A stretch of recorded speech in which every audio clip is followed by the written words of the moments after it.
Wakil Gubernur Aceh Haji Fadlullah SE memimpin rapat lintas Satuan Kerja Perangkat Aceh untuk membahas percepatan pembentukan Koperasi Desa Merah Putih pada Senin 13 Mei 2025.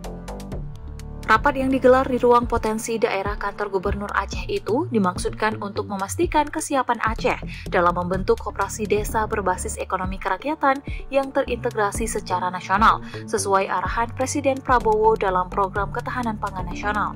Dalam arahannya, Fadlullah menekankan pentingnya percepatan dan koordinasi antar instansi agar pembentukan koperasi berjalan sesuai target dan manfaatnya dirasakan langsung oleh masyarakat desa.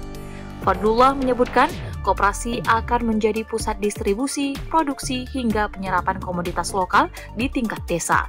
Seluruh koperasi desa di Aceh nantinya akan terkoneksi secara digital, sehingga informasi produksi dari satu desa bisa diketahui desa lainnya dan diintegrasikan hingga ke tingkat nasional.